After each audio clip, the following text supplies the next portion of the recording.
Merry bowl season and welcome back to the Lines College Football Podcast. I'm Brett Gibbons with thelines.com, and once again, I'm joined by the one and only Kelley Ford. Kelley, welcome back, sir. Happy New Year. How are you doing? Happy New Year, Brett. I'm doing well. We had another great year of college football semifinal games. We went so long without having two, certainly, in some years even one, competitive good game. Well, we had two again this year to follow up the 2022 season's great CFP semifinals, and so I'm looking forward to capping it off with a national championship game. It should be a lot of fun.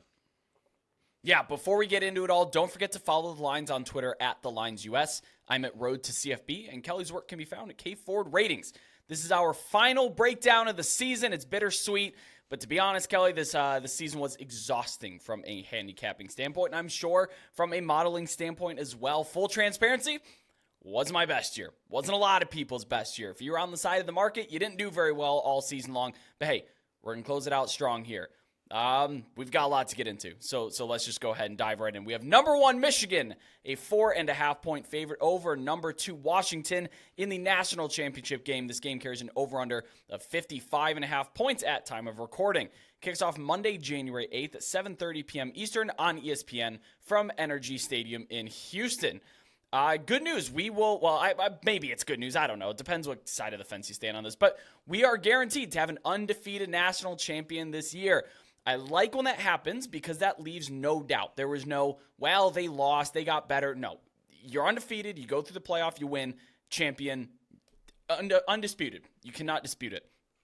Michigan, they are seeking their first national championship since 1997, but their first outright title since 1948. Of course, the BCS started making those title games rather than just, media, you decide. Washington, they're looking for their first championship since 1991, and they never claimed an outright title. So, FanDuel opened this line surprisingly early in the Sugar Bowl. I think it was like early third quarter, they popped the line for just Michigan-Washington, and it was Michigan -4 with 54.5 of a point total. And that's important because 55 is the number one key figure when it comes to college football totals betting in the past 5 years. So that did get pushed up through there. That's not insignificant. If we're looking at the history of this briefly, favorites have covered in each of the last 4 championship games. Before that, Alabama was favored in 4 consecutive championship games. They covered none of those. So if you want to look at it from a 4-4 split, favorites, underdogs, I don't know if that's really fair because Alabama was the favorite for 4 consecutive years and just didn't cover. So either Michigan or, Washington has the chance to join the list of all-time preseason long shots. As they were priced at 40-1, Michigan opened at 8-1. Auburn still holds the title since the BCS began in 1999 at 50-1 when they won in 2010. 2014 Ohio State is currently priced second at 40-1. Washington could join them there. But let's start on one side of the football with the Michigan offense against the Washington defense. I want to break down where each team kind of has an advantage, and then we'll go from there. But I think where Michigan has the advantage is up front at the point of attack in the run game. You know, Washington played really well up front against Texas. I really believe that they played probably their best game of the season against a high-powered offense, but the Longhorns are still able to rush for 180 yards and generally were getting a push against an offensive line that is very good, but I don't know if it's as good in the run game as Michigan's. Blake Corum, on the other hand, in the Rose Bowl, ran with pop and aggression, I think more so than we've seen throughout a lot of the regular season. Of course, single-handedly willed himself into the end zone for the eventual game-winning touchdown. Donovan Edwards, though, still largely ineffective. He still does not have the burst that he had last year. It's just unfortunate, I think, that injury really derailed, or he's just still not 100%, whatever it may be.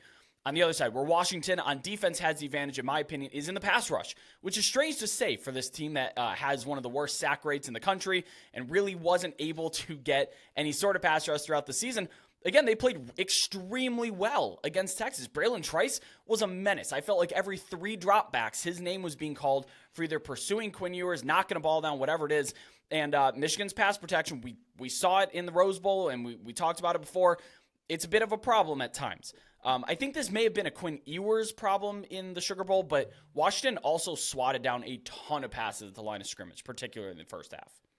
Yeah, Brett, this is the side of the ball that intrigues me the most in this game, and honestly, it's where I think the game will be won or lost, depending on how you look at it. First, for the unit ranks, the Michigan offense, they're now number 9 for me, which is 2 spots lower than they were pre-semifinal, and the lowest this unit's been ranked since week 5. So You could look at it as trending the wrong way on the offensive side of the ball for Michigan, but still, there's a top 10 unit nationally. The Washington defense, they've held steady here this week at number 40 for me. This unit was projected number 50 in the preseason. They quickly rose into the top 25 after a hot start, but they've been dropping slowly since their bye week early in the year, and they've really settled into this number 40-ish range for like the final third of the season. So they're playing pretty consistently at that 40-ish level. Strictly based on that, Michigan has a pretty significant advantage on this side of the ball. But while this Michigan offense usually doesn't make mistakes, they were uncharacteristically poor against Alabama. I mean, that's why you fall 2 spots in the unit rankings, which you say, well, 2 spots, that's not that far. The raw rating drop was pretty significant. It only fell 2 spots because of the margin that you have in that part of the rankings. But to fall significantly at this point of the season, it takes either a really good performance, really bad performance relative to expectation to experience that. Michigan, again, you set the bar pretty darn high. You did not play well on the offensive side of the ball, really for the first half, 3 quarters, 3.5 quarters, if you want to say that. I mean, it wasn't until the end of the game where they finally got it together, and it was just in time. They need to play better on offense to win this game. If Michigan plays exactly as they did against Alabama on offense, I don't think they'll win this game because this Washington offense on the other side of the ball, they're going to be a lot better than the Alabama offense was in that semifinal. But before we get to that matchup, for the Washington defense, on paper, this is by far the worst unit in the game. I mean, it's the only one outside of the top 10 nationally for me. But that's been the case in each of Washington's past 2 games, and they've risen to the occasion both times. I was worried about the secondary against Oregon. I was worried against the secondary. I was worried for the secondary against Texas going up against these receivers. Nothing against Michigan's receiving course here, but I don't think the Wolverines are drastically better, if at all, than either of those groups that Washington's just faced at the receiver position, and the Husky secondary held up. As you said, if the pass rush can get home, Brett, I think this side of the ball can be much more evenly matched than the number 9 versus number 40 unit ranks would suggest. Yeah, I really liked what Michigan was doing, and I even tweeted it out early in the game where I think schematically they were calling a really good game. That first touchdown that just opened up, Corum out of the backfield wide open because it was such a well-timed play call and a well-designed play call. And then that kind of went out the window. Second quarter, I wasn't overly impressed. Third quarter was atrocious offensively. They came to a complete halt. And then, of course, at the end of the game, when it was mano-a-mano, Michigan was able to step up. But I really liked what they did at the beginning of the game. Really did not like what they did for majority of the middle of the game. And then, of course, at the end, it was just kind of who's bigger and badder. And that happened to be Michigan there. Their receiving core is nowhere near what Washington's faced in Texas or Oregon, in my opinion. But like you kind of laid out, so long as Michigan isn't beating themselves, J.J. McCarthy had that horrific throw to start the game. It's so lucky that did not start on a pick. I think that would have been a cascade effect. The game would have been very different if that would have been an interception. He had these issues last year too. Wide receivers were dropping easy concentration throws on third down. Like, dude, it's not great, but if they don't beat themselves, they're going to score points. I don't know how much passing they're going to do unless they really fall behind. Why would you? The weakness of the Washington defense is right up the middle. You run the ball up the middle, you get a really good push. Blake Corum, Donovan Edwards, get that backup quarterback involved if you so wish. J.J. McCarthy even showed to be able to run a little bit there. Washington can be physical, but there's nobody in the country more physical than Michigan. I think that they'll be able to generate that push up front. I think that's where they go. It's going to be a run-heavy approach from Michigan, but that doesn't mean that it's going to be a slow-paced game nor a low-scoring game just because they can get that burst and move the ball so efficiently down the field. Let's look at the other side. We have Michigan's defense against Washington's offense. Where Michigan has the advantage in my eyes is, like their advantage offensively, is at the line of scrimmage in the run game. Texas held Washington to just 101 yards. Dylan Johnson to just 49 yards. And, of course, he's hurt now. He's supposed to play, but we'll see if he's at 100%. And this was the offensive line that won the Joe Moore Award. So Texas was able to shut it down. I think Michigan's run defense is just as good as Texas's is, even though they don't have a Trevonde Sweat in the middle of and Byron Murphy kind of clogging up the middle there. Michigan held Alabama, listen to this, to less than 1 line yard per rush. Now, Alabama's offensive line, not great, but less than 0.99 yards per rush is all they were able to generate up front. Michigan did a terrific job there. Where Washington has the advantage, It's pretty obvious in the receiving core. Michigan's secondary, no pushover, very good secondary. But I'm not sure if there's a secondary in the country capable of covering all three guys. You might cover one, you might cover two. You are not covering all three. And then you throw in Giles Jackson and some of the other guys in there. It's just like it's a really unfair advantage that Washington has. And when Michael Penix is humming, there may not be a better passer in the country. He looked like the number one overall pick in the Sugar Bowl, in my opinion. I know age, injury, all that stuff, but like just pure passing talent, that looked like a number one pick to me. It was one of the best games I've ever seen from a quarterback in the playoff. And then at that point, if he's playing at that level, Kelley coverage doesn't matter. like that touchdown pass he had to open up the second half, what are you going to do? Coverage was perfect. Totally. I don't disagree with any of that. And Brett, I said the other side of the ball intrigued me more because I think, that's where the game could be won or lost.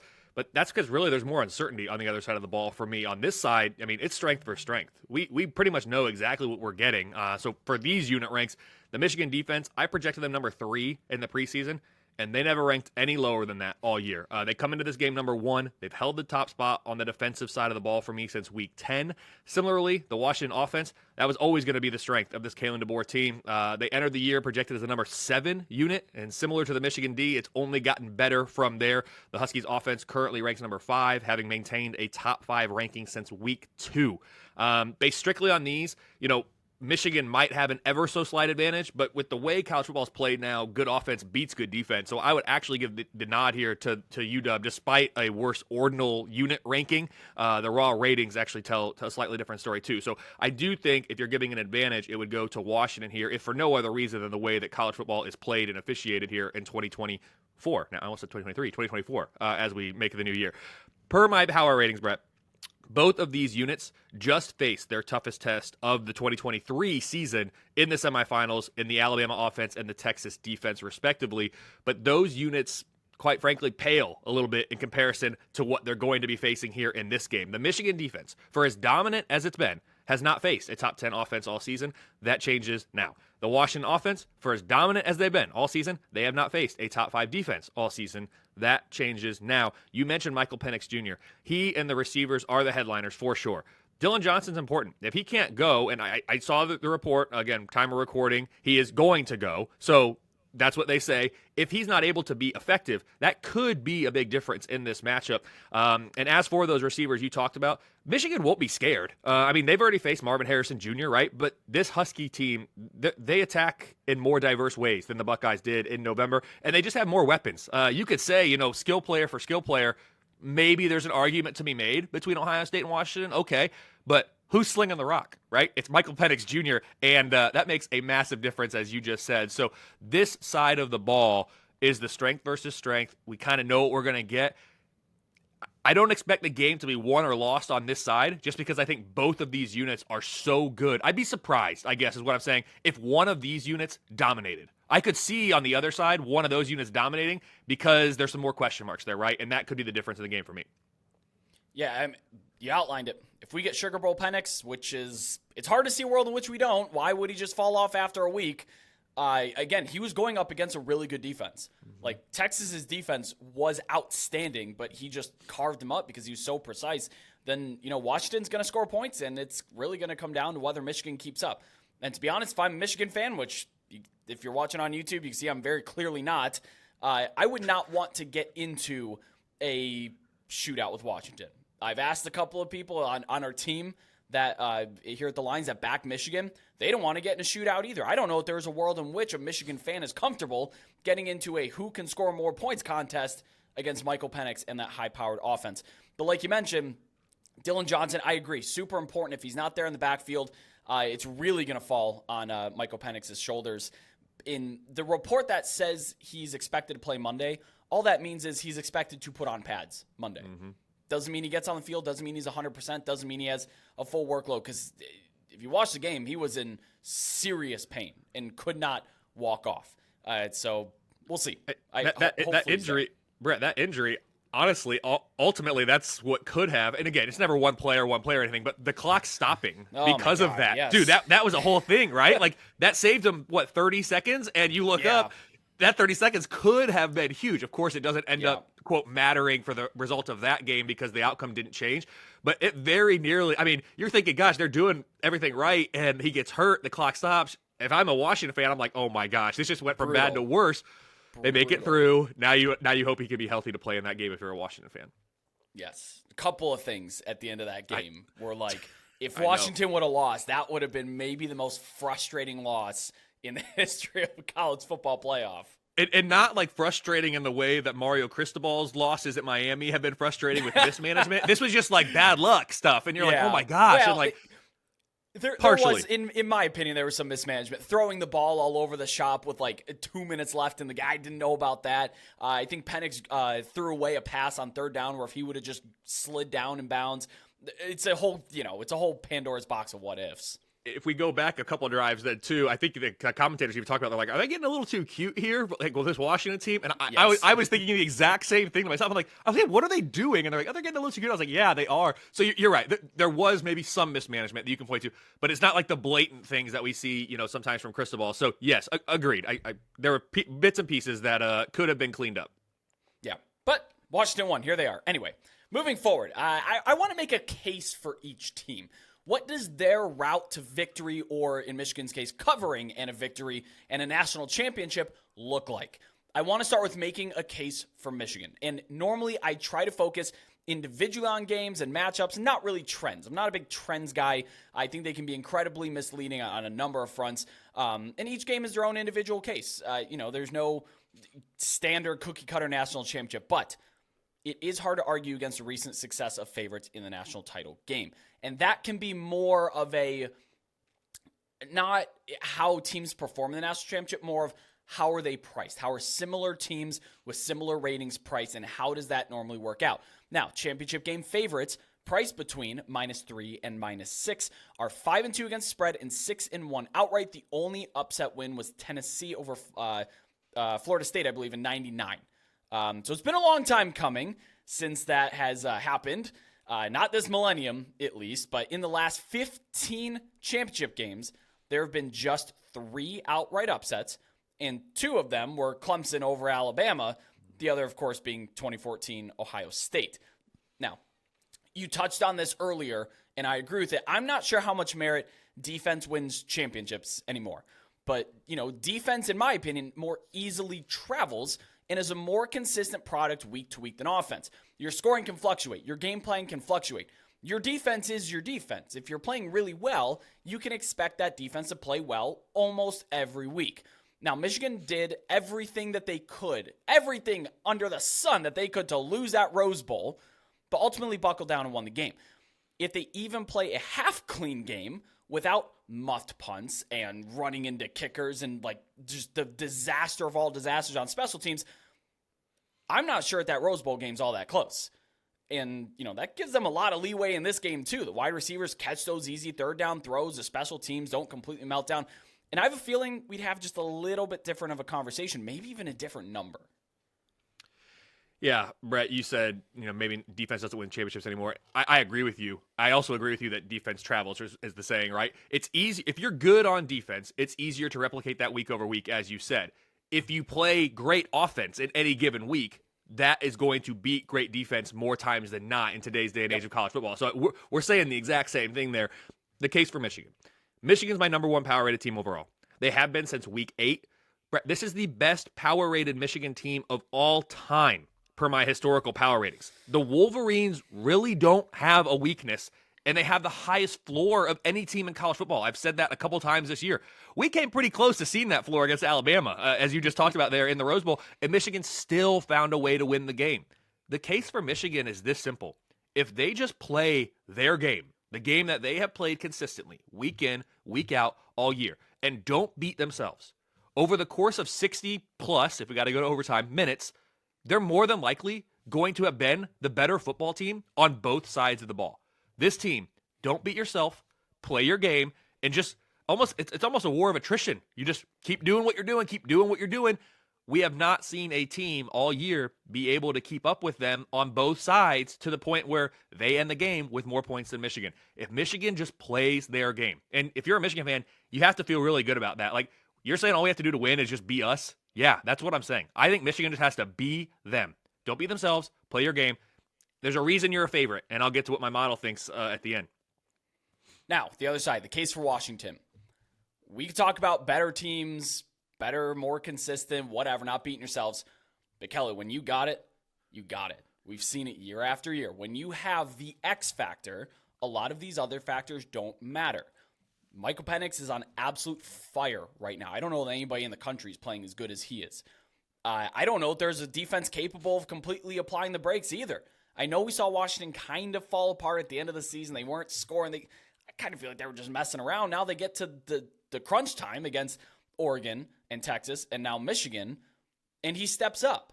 It's like a great NBA player. I like comparing it to here that if you're a great scorer in the NBA, you're going to get there. You're going to get yours. The coaching staff knows that. You know what? We're coming out tonight. Back in the day, Steph Curry, he's just going to get his. How do you mitigate the rest of the game if you're Michigan? Michael Penix is going to make throws. The receivers are going to make plays. They are going to score points. How do you mitigate the rest of the game? Now, I've seen Michigan's offense disappear. I've seen it happen. We saw it happen in the third quarter of the Rose Bowl. Overall, though, I thought Washington's defense played really well against Texas, and Michigan's offense doesn't have that same level of skill talent. The quarterback play in the postseason has been really inconsistent for Michigan as well over the course of the past two, although I do believe that when J.J. McCarthy is at his best, I believe he's better than Quinn Ewers is normally, or at least played in that game. And I know Quinn Ewers is better. Don't hear what I'm not saying. But ultimately, do they force Michigan to play their game and keep up? If that's the case, I don't know, man. The Washington, big leg up. If they can build a lead and start scoring a couple of drives, they're going to force Michigan to choose which receivers they're going to cover. We've also seen Washington drain an entire quarter. They walked up and they said, Texas, you are playing a game on 3 quarters and you're going to have to score more than us because we're taking this third quarter out of it. It was incredible.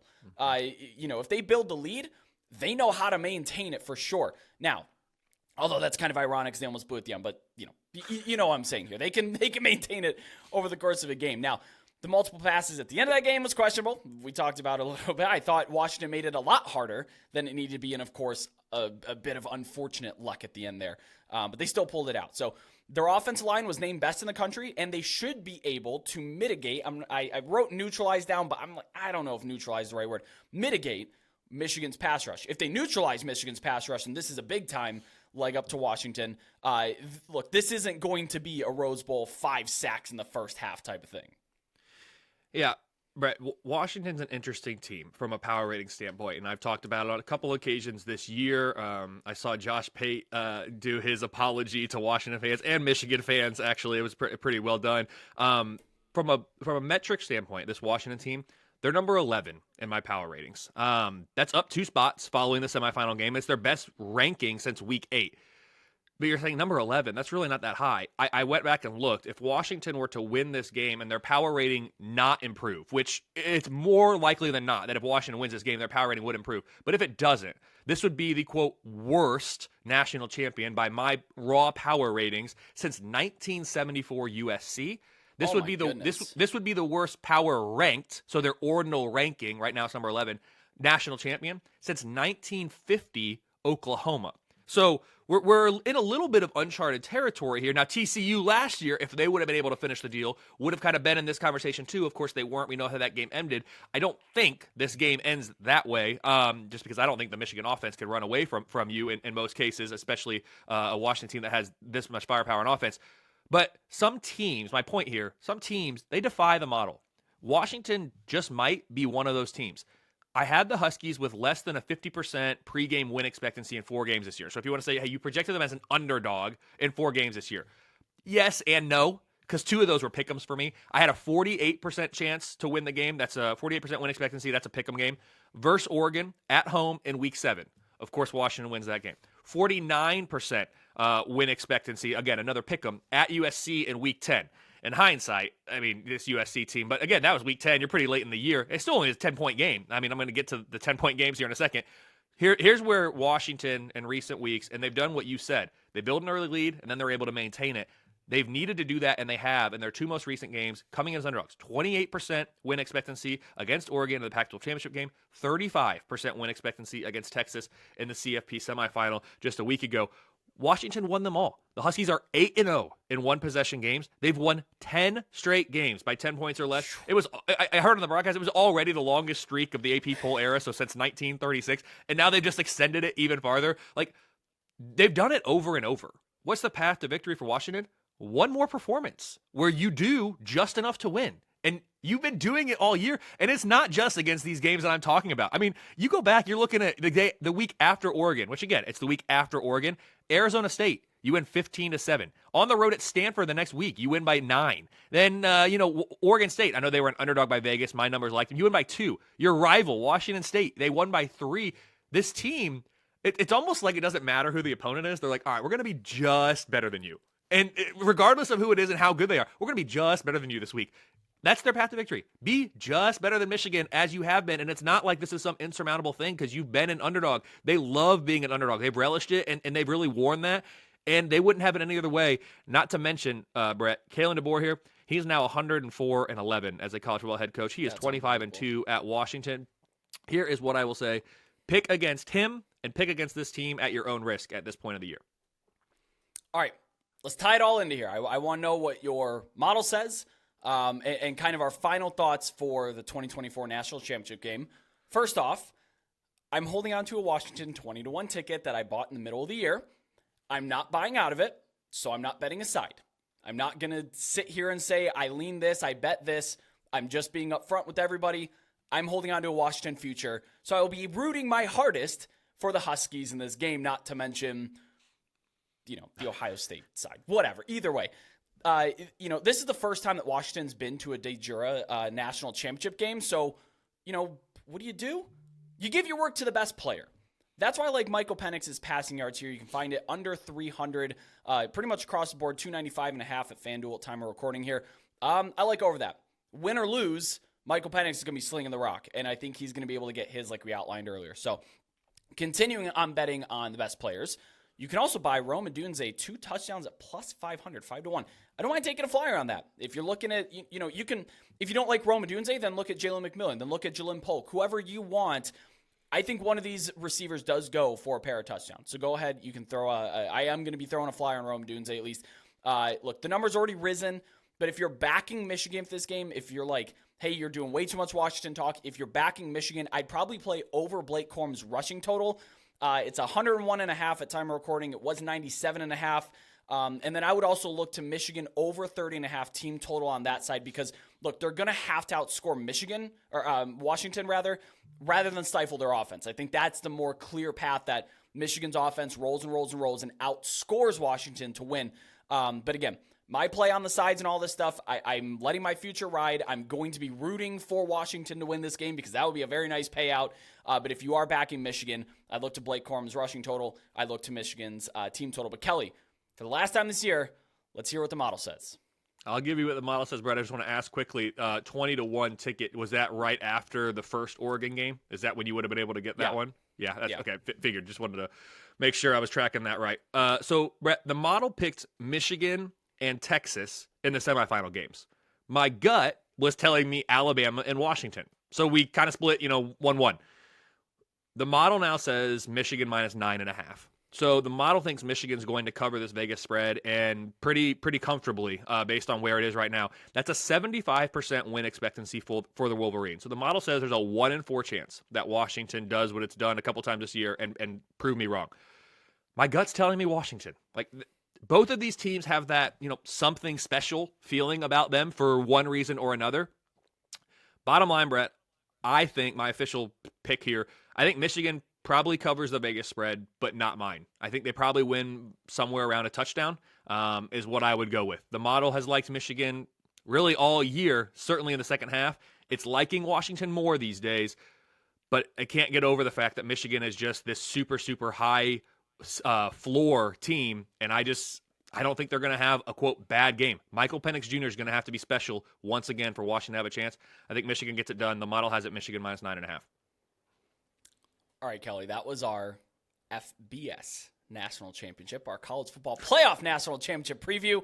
But I'm not letting you go. I'm not letting the good folks watching at home go without talking about the FCS National Championship game between number 1 South Dakota State and number 2 Montana.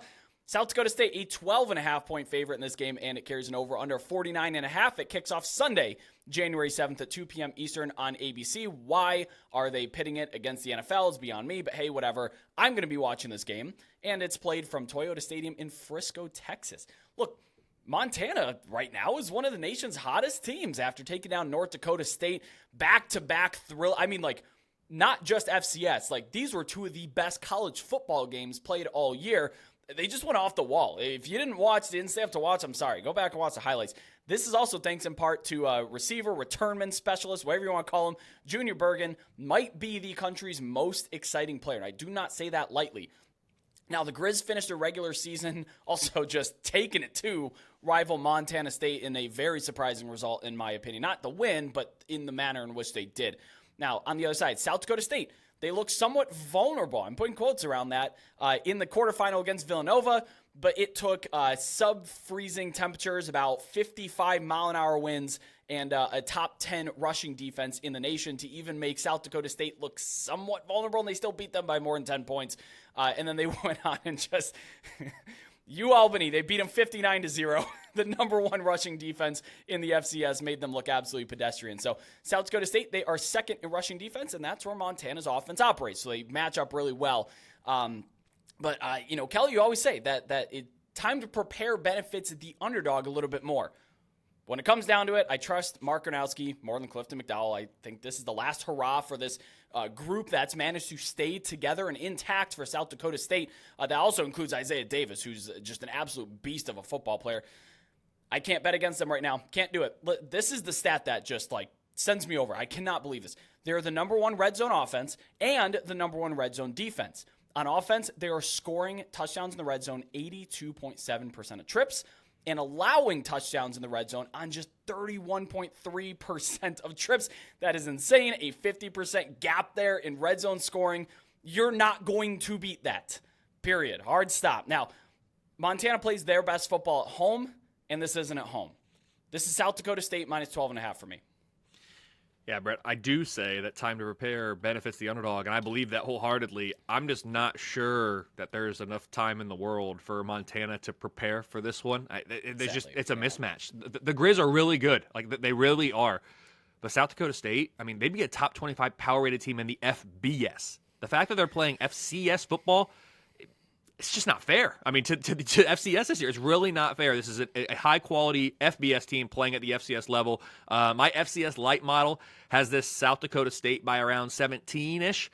I think the Jackrabbits roll and go down as one of the best FCS teams of all time. I don't have a historical rating data set for FCS teams. Maybe that's, in the future at some point way down the line.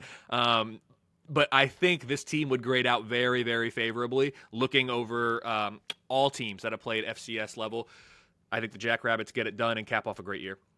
Just confirm your hypothesis there. Jeff Sagarin's ratings has them the third best FCS team of all time before the championship game. That, of course, could change. Now, when you say that they're a top 25 power-rated team in the FBS, I have them 18th, pardon me, just behind Oregon State. Mind you, this is pre-transfer. This is the end of season. Tennessee, they are 2.5 points behind Missouri. They're ahead of Clemson, Louisville, Arizona, Utah. Do with that information what you may. No doubt. Dude, it's crazy. So, Sagarin, who are the top two teams? Now I have to know. Who are the top two teams all time, Sagarin's FCS? Now I'm going off of just memory from seeing the tweet earlier. So I know it's 2013 North Dakota State, 2018 North Dakota State. I don't remember which order that they are in. I believe 2013 I think is on top. I could be wrong about that, but Brad Powers tweeted out. Go check his Twitter. He's got it down there. All right, that's it. That's our season, Callie. That we previewed everything. We've done it all. We'll be back here again later in the offseason doing other stuff here, but. If you're not already, hop on over to our Discord server. There you can connect with over 4,000 sports betting fans and get live updates in our college football channel with a sharp and very active community as we close out the year. Don't forget to subscribe to the Lines YouTube if you're not already for all of our other great shows. I can't tout our own show anymore because we're done for the season, but we have great shows like Beat the Closing Number with Eli Hershkovich and Mo Nuwara, and the Lines Megapod with Steven Andrus and Matt Brown for the NFL playoffs, of course. Golf is coming up. John Hausbauer is out there just absolutely killing it in the golf world. And, of course, Eli's got a lot of college basketball stuff here coming up as March Madness is kind of coming up soon. I know it's early January, but hey, it'll be here before we know it. And if you're not already subscribed to us on your podcasting app of choice, be it Spotify, Apple Podcasts, Google Podcasts, drop us a good review if you like the show. And if you're watching on YouTube, let us know where you lean in either of the national championship games. It doesn't just have to be the college football playoffs. But Kelly, one last time for the season, let everybody listening know where they can find your work. Yeah, Brett, I really enjoyed this. It was a lot of fun this season talking college football with you every single week. We did preview so many games, everything that there was. We broke it all down. It was so much fun. You can find me on X at KFord Ratings, the website kfordratings.com, and of course over at thelines.com. We'll be doing a national championship game preview this week. But like you said, check out all the content over at thelines.com. It's a lot of fun, a lot of good guys, a lot of good people working over there. So this was great, Brett. I appreciate you and look forward to doing it again. Well, thank you so much as always for watching. I'm Brett Gibbons. That's Kelley Ford. We'll see you all next time.